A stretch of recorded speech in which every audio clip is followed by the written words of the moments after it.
Look, I think it's one of the greatest moments in New Zealand cricket history. It really is. It's hard to quantify right now. You know, teams don't come here and beat India once, let alone twice. And for a New Zealand team to do it without one of their star batters in Kane Williamson, I think it's just a phenomenal performance. And also to do it with spin in Indian conditions. Look, it's very, very close to the top of the tree as far as I'm concerned.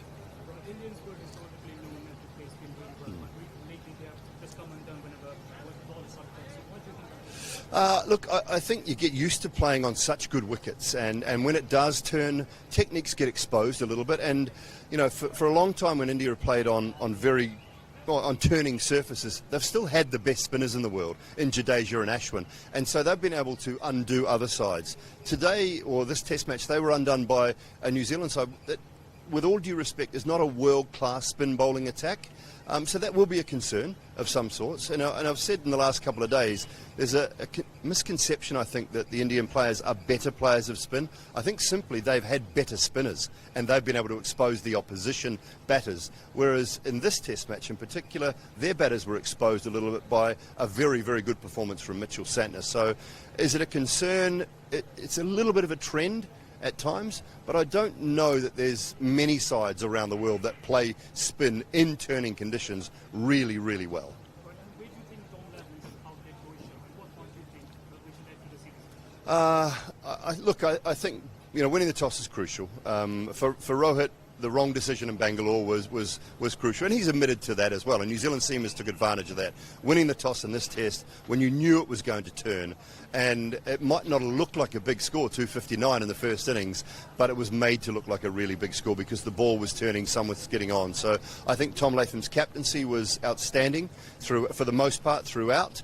Rohit might have been, people say he might have been a touch defensive, but that comes down to the bowlers. They're very, very senior spin bowlers in that side. They will have a part to play in what field they want as well. If you can't trust an Ashwin or a Jadeja to set his own field, you can't rely on Rohit or blame Rohit for that all the time. I think that the bowlers have to have some part to play in that as well.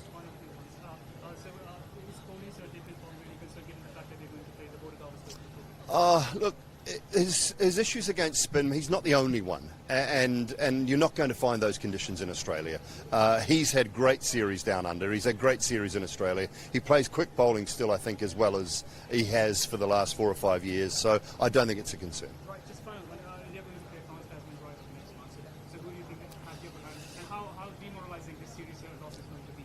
Completely different conditions, so they have to forget about this series. They could go out and win the third test in Wankhede and go down to Australia with a little bit more confidence.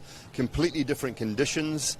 Quick bowlers will be required. Their batters, I think, will be a lot better off on good surfaces, and that's what you tend to get in Australia. So really good batting conditions. It'll come down to how they play the quick bowlers from Australia, the tall, slightly bouncier bowlers, but they've got the batters to do the job, I think, in good conditions. And if later on in the Test matches, whether it be in Perth or whether it be in Sydney, it starts to turn and bounce a little bit, then their spinners will come into play. I'd like to think so, but I think India will bounce back really well in Mumbai. Thank you very much. No worries. Do you mind if I have a picture? Yeah.